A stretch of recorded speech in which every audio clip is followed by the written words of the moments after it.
voir le sujet d'éternité. Il faut revenir au temps de la création, lorsque Dieu a créé les cieux et la terre. Il a créé les cieux et la terre. Donc s'il y a une création, c'est parce que son projet, c'était que cette création, l'homme et la femme, quand il a créé l'homme et la femme, puissent poursuivre leur vie dans l'éternité. Et de point de vue anthropologique, lorsque les anthropologues ou les archéologues font des découvertes, on se rend compte que dans tous les peuples, dans toutes les cultures, il y a ce besoin d'adorer une divinité. Le soleil, peu importe, mais il y a ce besoin. Il y a,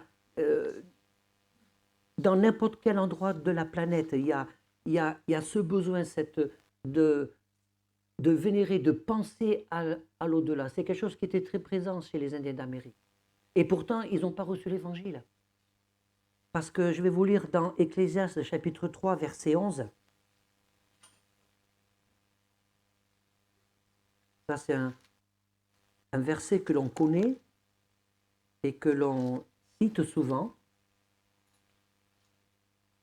Dieu a mis dans le cœur de l'homme la pensée de l'éternité. Dieu a mis dans le cœur de l'homme la pensée de l'éternité. Et ça, dès l'origine des temps. C'est-à-dire que c'est comme si que Dieu avait semé dans le cœur de l'humanité cette attirance pour tout ce qui concerne l'au-delà. Cette attirance.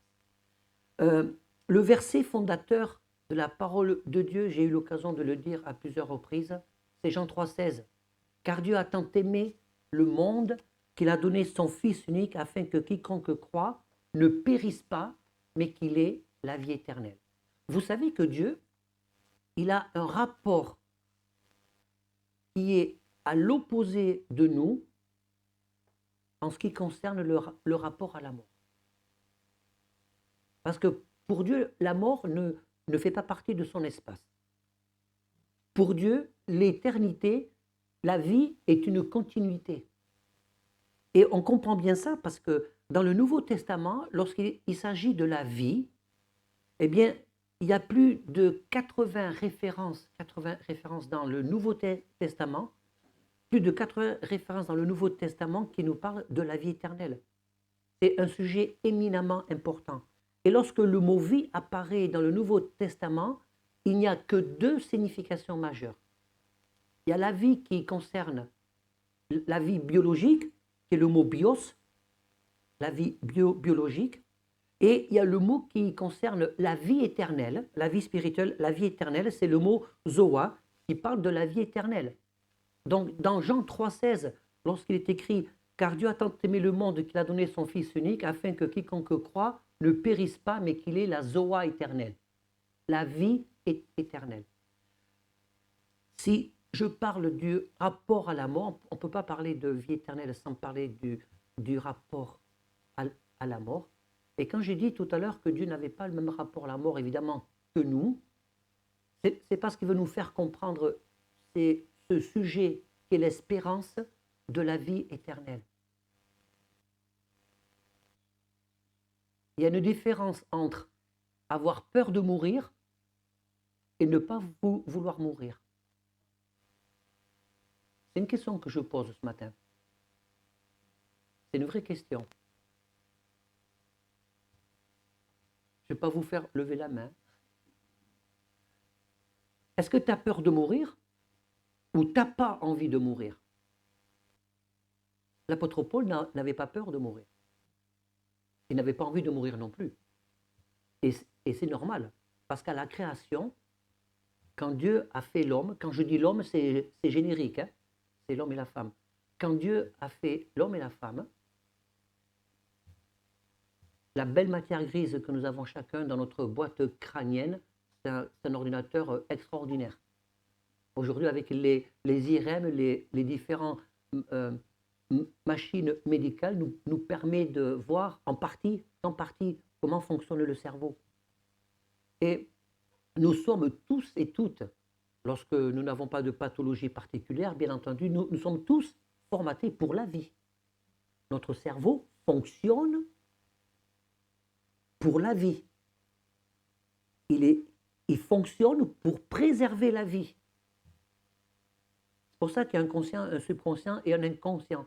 Et tout ça, ce sont des mécanismes qui ont pour but de favoriser, de préserver la vie. Et je dis ça parce que je me suis posé la question, est-ce que j'ai peur de mourir? Ou est-ce que je ne veux pas mourir? Ou les deux? Ou un des deux? Je me suis posé la question et je me suis dit, évidemment, j'ai vraiment pas envie de mourir. Enfin, j'ai envie de vivre. Hein. De vivre. De vivre le plus longtemps possible avec ma femme, de profiter de mes 3 fils et de profiter de mon petit-fils et de ma petite-fille. Et peut-être d'autres qui arriveront par la suite. J'ai envie de vivre, et c'est normal. Mais en même temps, si Dieu nous parle, si le sujet de la vie éternelle est si important, c'est parce que pour continuer notre vie dans l'éternité, il y a le passage obligé qui est la mort. Et dans le processus de l'humanité, la mort est une réalité de la vie. Il n'y a pas de vie sans mort, il n'y a pas de mort sans vie. La mort est une réalité de la vie. Et le plan merveilleux de Dieu, et je crois que c'est un des fondements, certains disent le fondement, le grand fondement, c'est un des fondements essentiels, fondamentaux de la foi chrétienne. Parce que tout est basé sur ça. La raison d'être de la croix, Paul nous en a parlé, la raison d'être de la croix, c'est la vie éternelle. Jésus n'est pas mort pour nous ramener une nouvelle religion à l'humanité, une nouvelle philosophie. La mort et la résurrection de Jésus nous donnent accès à la vie éternelle. Et le message d'espérance de la vie éternelle est un message aussi d'espérance qui nous permet, en attendant l'éternité, mais qui nous permet de vivre dans le moment présent avec toutes les ressources nécessaires qui m'amènent à raisonner, parce qu'on doit raisonner, qui m'amènent à raisonner et à me dire qu'est-ce qu'une vie de la moyenne, c'est 85 ans aujourd'hui, un peu plus, un peu moins. Qu'est-ce que 85 ans sur Terre face à l'éternité? Et lorsque la Bible aussi aborde le sujet de l'éternité, c'est pour que nous puissions aussi, lorsqu'on prend ce fondement, je vous assure, je me l'applique, ça aide, c'est un formidable outil pour nous aider à relativiser tous nos soucis et tous nos fardeaux. L'apôtre Paul, je crois que c'est le seul dans le Nouveau Testament qui a pleinement compris dans toute la dimension que lui-même puisse comprendre cette question de la vie éternelle. Il lui tardait de partir. En même temps, il n'a pas mis fin à ses jours. Et il lui tardait en fait de vivre dans cette félicité, la vie éternelle. Dans Jean chapitre 11, au verset 25,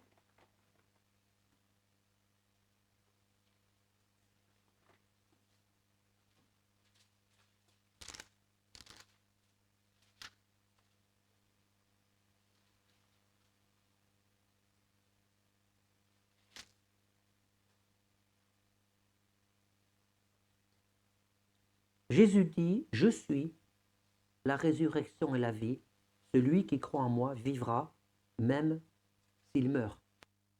Celui qui croit en moi vivra, même s'il meurt. » Vous savez, quand on va rentrer dans l'éternité, il nous est dit par ailleurs que nous allons connaître comme nous serons connus. Comme nous avons été connus, pardon. Nous connaîtrons comme nous avons été connus. Ça veut dire que toutes les questions que tu peux te poser, même existentielles, tu auras la réponse dans l'éternité. Moi, il y a plein de questions que souvent, je dis, il y a des questions que je vais poser, mais je n'aurai même pas besoin de poser, puisque la connaissance sera innée. La Bible dit que nos corps seront comme celui du Seigneur. Comme. Vous vous rendez compte? nous aurons une connaissance innée. Est-ce que vous vous rappelez, par exemple, de, de cet épisode de la transfiguration? Parce que Pierre, Jacques et Jean, ils étaient là. Et quand ils ont vu Moïse, Jésus avec ces deux êtres célestes, qu'est-ce qu'ils ont dit? Ils ont reconnu Moïse et Élie. Incroyable ça. Il n'y avait pas Facebook, il n'y avait pas Twitter, il n'y avait pas WhatsApp, il n'y avait pas les photos, il n'y avait rien. Avec un écart de quelques centaines d'années, ils ont reconnu Moïse et Élie. C'est incroyable ça. C'est parce que dans ce petit périmètre céleste, bien, c'est comme si que Dieu avait transposé un morceau de son espace éternel là où était Jésus, qui s'entretenait avec Élie et Moïse. Et en plus, il s'entretenait de sa mort. Et donc, Pierre, Jacques et Jean, ils étaient dans cet environnement éternel. Ils ont goûté ça. Et ils ont été baignés par cette éternité, par la présence de Dieu. Et leur intelligence, elle s'est ouverte. Et ils ont reconnu, peut-être dans leur caractère, dans ce qu'ils avaient entendu, mais ils ont reconnu que c'était Élie et Moïse. Pourquoi pas Zacharie? Pourquoi pas Zorobabel, qui était un bon prophète? Je dis ça parce que le prénom me fait marrer, mais Ésaïe, Zacharie, Michée, Jonas, c'est des prophètes. Mais non, c'est Élie et Moïse. Et Pierre les a bien reconnus. Dans Jean chapitre 5, verset 24, il est dit ceci, je vais vous le lire. En vérité, je vous le dis, celui qui écoute ma parole et qui croit à celui qui m'a envoyé a la vie éternelle et ne vient point en jugement, car il est passé de la mort à la vie. Lorsque Dieu regarde un être humain qui ne confesse pas Jésus comme son sauveur, qui ne confesse pas Jésus comme le Seigneur Maître, comme le Dieu Tout-Puissant qui est mort et qui est ressuscité, lorsque nous lisons un bon nombre de versets, nous montre bien qu'il n'y a pas 36 chemins pour accéder à la vie éternelle. Je ne vous l'apprends pas, Jésus est le chemin, la vérité et la vie. Et nul ne vient au Père que par lui. Nul ne vient au Père que par moi. Et on a vraiment besoin de nous mettre devant le Seigneur, de nous poser. Je vous invite à faire cette expérience parce que je l'ai fait et j'ai vraiment passé, il y a quelque temps, un moment très fort avec le Seigneur. Avec mon intelligence humaine, avec mon entendement, j'ai essayé de m'imaginer pas ce que ça va être dans l'éternité. La Bible nous donne plein d'images de l'éternité, les rivières de diamants, les cités d'or, etc. Mais je suis sûr que ça sera super beau de toute façon, qu'on le prenne au sens figuré ou propre, ça n'a pas d'importance. Mais de m'imaginer, de me retrouver devant mon Seigneur, sans fin.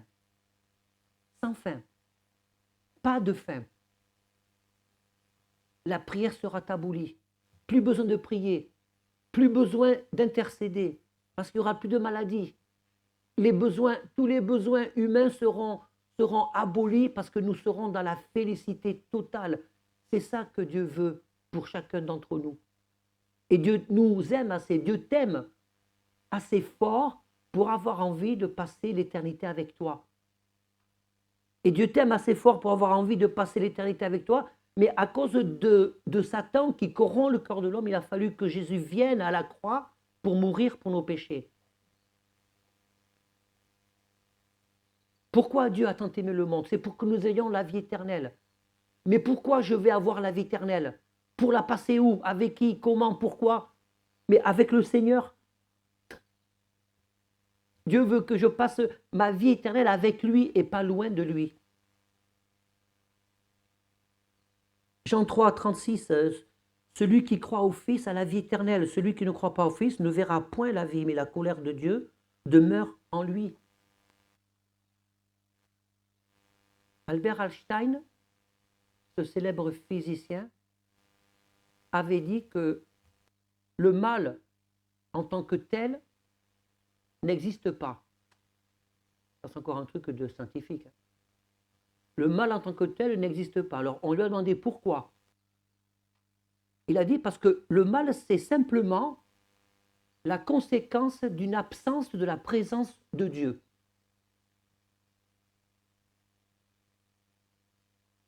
Et quand il était plus jeune, en classe, il a eu un débat avec son professeur.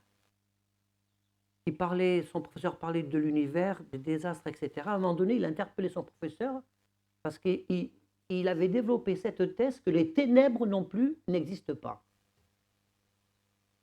Alors, le professeur a dit oui, les ténèbres existent, la lumière existe. Alors, le brave Albert Einstein a dit non, les ténèbres n'existent pas. Et à la question, avez déjà vous vu un rayon de ténèbres? Vous avez déjà vu un rayon de ténèbres? C'est une vraie question, ça. Avez-vous déjà vu un rayon de soleil ou un rayon de lumière? Voilà. La lumière, on peut la quantifier. On parle de vitesse de lumière. On peut quantifier, mais les ténèbres. Alors, Albert Einstein avait dit à son professeur, les ténèbres n'existent pas. Ils sont là à cause de l'absence de la lumière. À cause de l'absence de la lumière. Les ténèbres ne sont ni froids ni chauds, mais ils sont là parce qu'il y a l'absence de la lumière.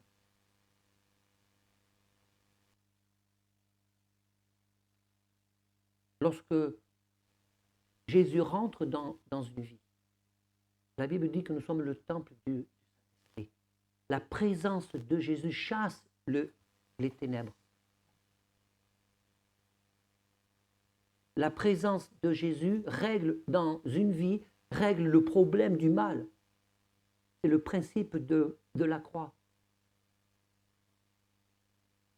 J'avais vu il n'y a pas longtemps un dessin humoristique. C'était 2 pilotes dans un avion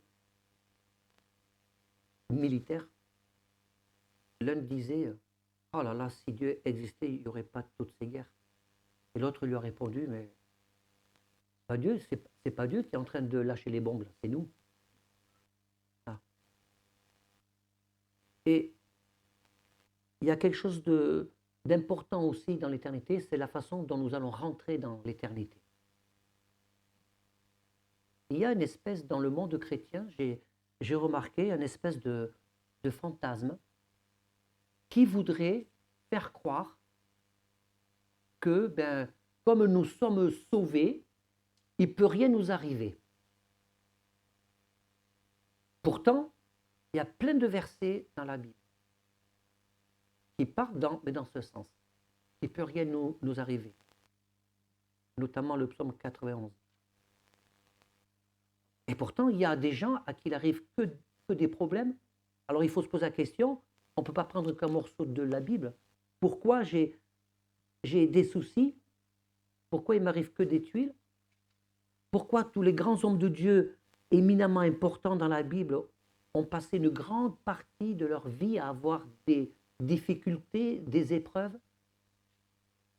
Pourquoi la Bible parle d'épreuves? Pourquoi Jésus dit, vous aurez des tribulations? C'est super ça. Juste avant de partir. Vous allez avoir des galères, des tribulations, mais prenez courage, j'ai vaincu le monde et je reviendrai. Et c'est ça le message d'espoir, que Jésus, il va revenir pour nous chercher, pour nous emmener avec lui dans l'éternité. Parce qu'il dit dans Jean chapitre 11, verset 25, « Je suis la résurrection et la vie. Celui qui croit en moi vivra, même s'il meurt, et quiconque vit et croit en moi ne mourra jamais. » Le Seigneur s'adressait à... Quand le Seigneur te parle comme ça, il te parle à ton toi, à ton moi profond, c'est-à-dire à ton âme. Il ne parle pas à l'enveloppe charnelle. C'est la raison pour laquelle Dieu n'a pas le même rapport à la mort que nous pouvons avoir. Et si nous ne comprenons pas cette dimension en tant que chrétiens nés de nouveau, si nous ne comprenons pas cette dimension de l'éternité, alors nous risquons d'avoir une vie chrétienne beaucoup plus difficile que prévu. Cette notion de l'éternité, de la vie éternelle, est aussi un outil, nous aide à ne pas être égoïste, nous aide, c'est un outil qui nous permet de ne pas vivre d'une façon égocentrée. C'est un outil qui nous permet de ne pas être centré que sur soi. Et moi, et moi, et moi. Bien sûr, tu peux dire « et toi ?» parce que le Seigneur veut te bénir, le Seigneur veut te donner toute sa faveur. Et que cette vision de l'éternité nous est un outil extraordinaire pour petit à petit avoir une foi qui va se fortifier. Et c'est cette foi qui nourrit l'espérance.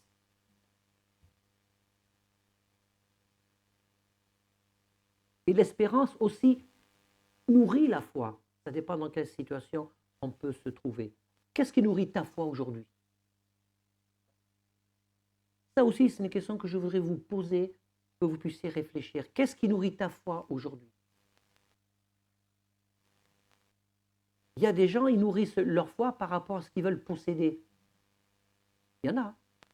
Seigneur, tu pourvois, tu me donnes. Ta foi, elle sera en fonction de le choix que tu fais de ta propre nourriture. Le Seigneur désire que notre foi soit nourrie par l'espérance de la vie éternelle. Parce que je sais qu'un jour, mes yeux verront Jésus. Dans Jean chapitre 14, verset 1, il est dit ceci, « Que votre cœur ne se trouble point, croyez en Dieu, croyez en moi. Il y a plusieurs demeures dans la maison de mon Père. Si cela n'était pas, je vous l'aurais dit. Je vais vous préparer une place. Je vais vous préparer une place. Et lorsque je m'en serai allé et que je vous aurai préparé une place, je reviendrai, je vous prendrai avec moi, afin que là où je suis, vous y soyez aussi. » Quand on était enfant, puis maintenant parents, quand on était enfant, combien de fois nos parents nous ont dit « Je veux que tu sois là où je suis, à côté. » Hein? Ben, Seigneur, il veut qu'on soit à côté de lui pour toute l'éternité. Il est en train de nous préparer une place. Mais le problème que nous avons, mais il y a un piège. Ce n'est pas le Seigneur qui nous le tend, c'est nous. C'est notre humanité qui nous tend le propre piège. C'est qu'on est impatient. Est-ce que vous vous rendez compte que le Seigneur nous aborde avec une notion qui dépasse notre attendement, notre entendement? Notre cerveau n'est pas formaté pour comprendre un espace qui n'a pas de limite, une vie qui n'a pas de limite. Et c'est là que la foi doit intervenir en réalité.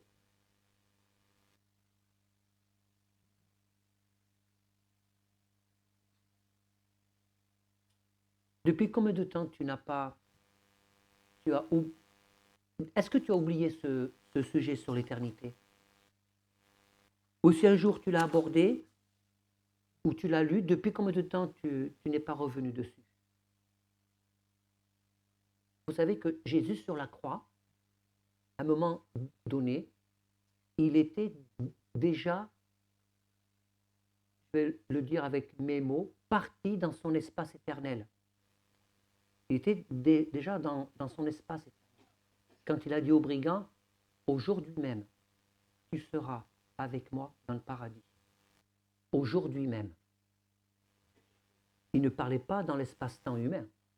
Il parlait dans le sien. Il est mort 3 jours, il est ressuscité, il est resté plus de 40 jours. C'est pas aujourd'hui même ça. D'accord? C'est ce qu'on appelle la relativité. Aujourd'hui même, tu seras avec moi dans le paradis. Et si la Bible dit un jour est comme 1000 ans, et comme, le mot comme est important, ça ne veut pas dire que dans l'espace où Dieu est, dans la dimension, je veux plutôt dire, dans la dimension où Dieu est vraiment physique, la dimension du royaume de Dieu, ce n'est pas un jour égale 1000 fois 366. C'est pour nous faire comprendre que nous ne pouvons pas le mesurer. C'est une indication que Dieu nous donne pour qu'on puisse appréhender d'une certaine façon ce que c'est que l'éternité. Et quand Jésus a dit à ses disciples, je reviens bientôt vous chercher, quand il a dit, je suis en train de préparer une place, je reviendrai bientôt, ses disciples l'ont pris au pied de la lettre. Ils pensaient qu'il allait revenir dans quelques mois ou quelques années. Il n'est toujours pas là. C'est parce que dans la dimension de Dieu, si un jour est comme 1000 ans, le Seigneur, il est monté au ciel à notre échelle humaine depuis 2 jours. Alors vous comprenez quand Jésus parle comme ça? Et ça, pour moi, c'est un indicateur important sur le sujet de l'éternité, parce que pour que je puisse vivre dans l'espérance de l'éternité, je ne dois pas me soucier à quel moment le Seigneur va revenir. Même si Dieu donne des périodes d'indication. Mais les périodes d'indication, ce n'est pas à l'échelle humaine, c'est à l'échelle de la dimension de Dieu. Et c'est vrai, il est évident mathématiquement que nous sommes plus près de la fin que ceux qui vivaient il y a 500 ans au Moyen-Âge ou ceux qui vivaient au début du siècle. J'ai lu pas mal de choses sur le sujet lorsque des chrétiens pensaient que vraiment Jésus était à la porte, qu'il allait venir enlever son Église après la Seconde Guerre mondiale. Parce que le rétablissement de l'État d'Israël est une des prophéties majeures qui borne la fin des temps. On est en 2020. Donc nous ne sommes pas dans la même dimension que Dieu. Par contre, sur le sujet de l'éternité, Dieu il attend de chacun de nous qu'on puisse garder cette espérance jusqu'à la fin. Et malheureusement, de passer d'une vie terrestre à une vie éternelle, hélas, il n'y a pas d'âge.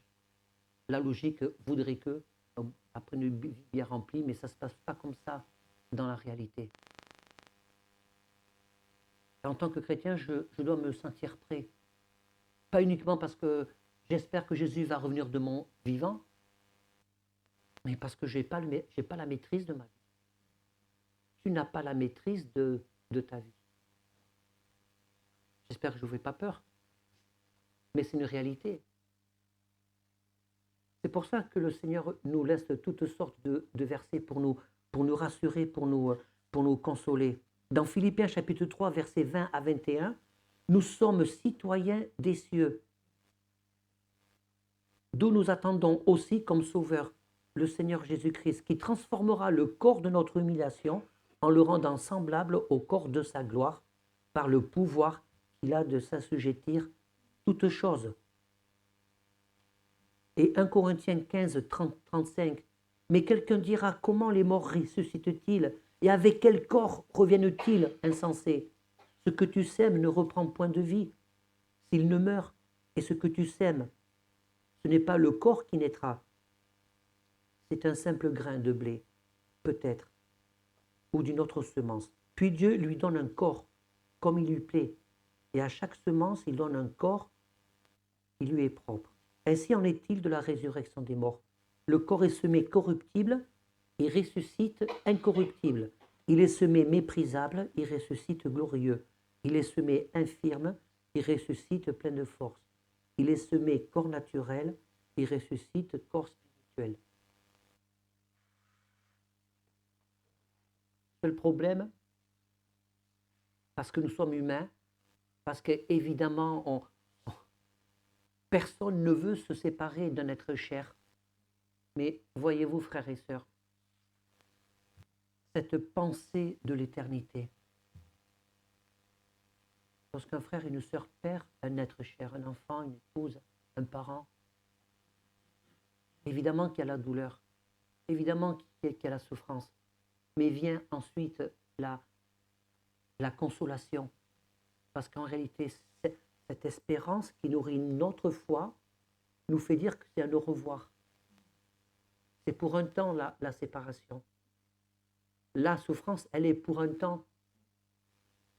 Et à quoi ça sert de prêcher un Dieu puissant, comme on l'a chanté ce matin, un Dieu qui peut tout, mais qui sait tout, si lorsque je traverse une douleur due à la séparation que je ne peux pas la mettre au pied de la croix pour dire Seigneur, tu me consoles parce que ça n'est qu'un au revoir. C'est ça qui nous fait être différents des gens du monde qui n'ont pas d'espoir en Jésus-Christ.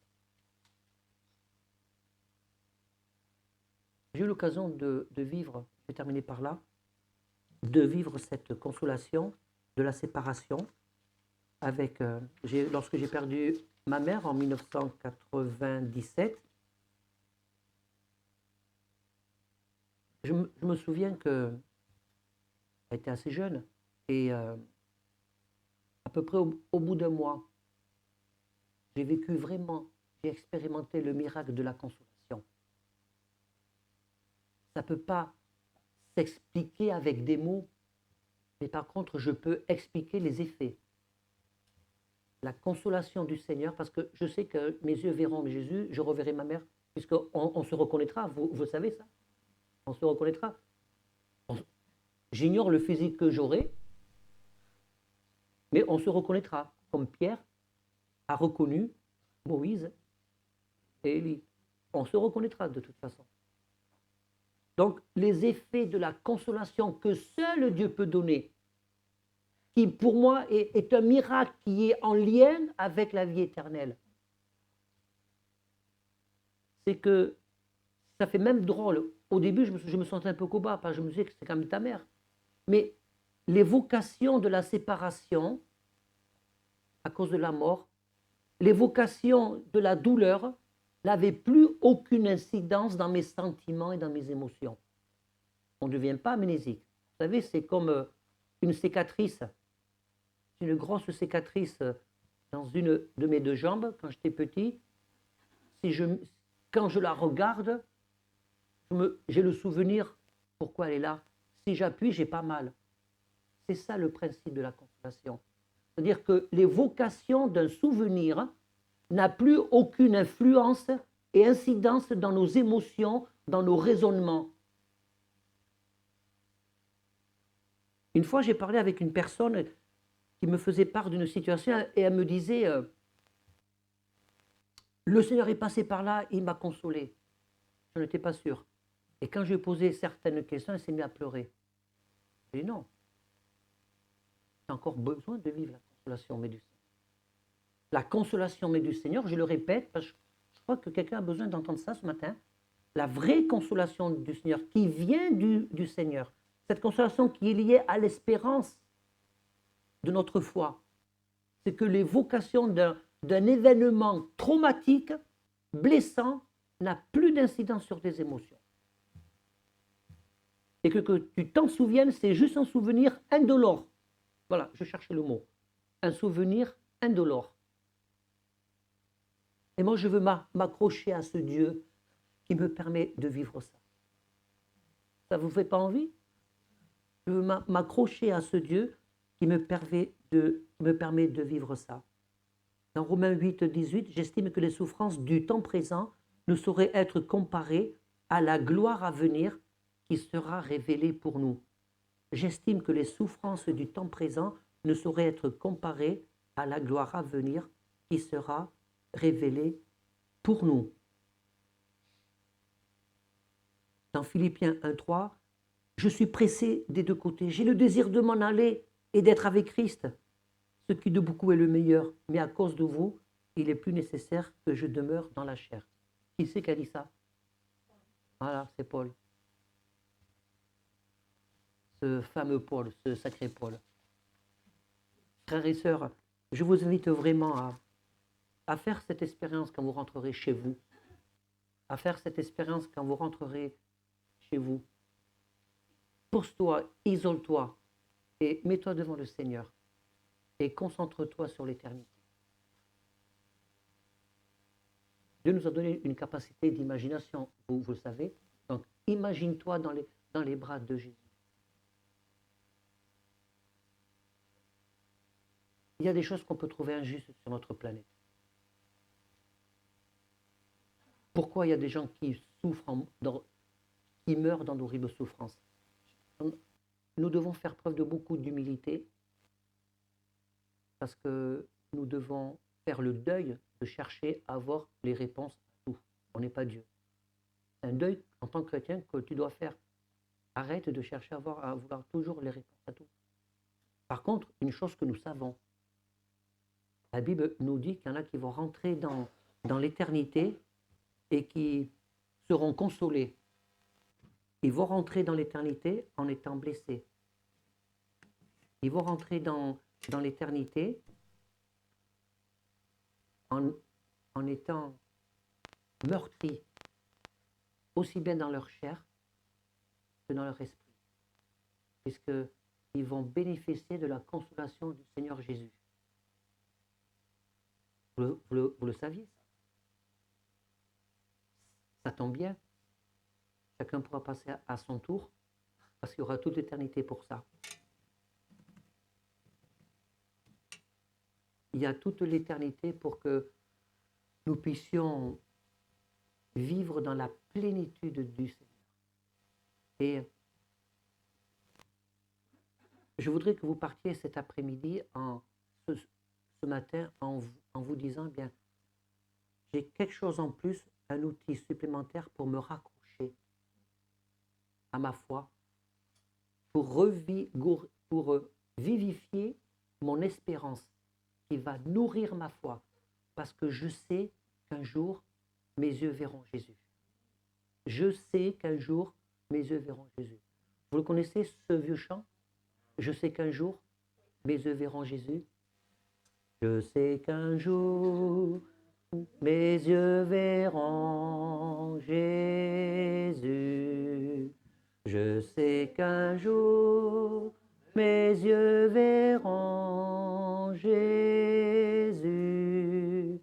Si je marche jusqu'au bout, par la foi et malgré tout, je sais qu'un jour mes yeux verront Jésus.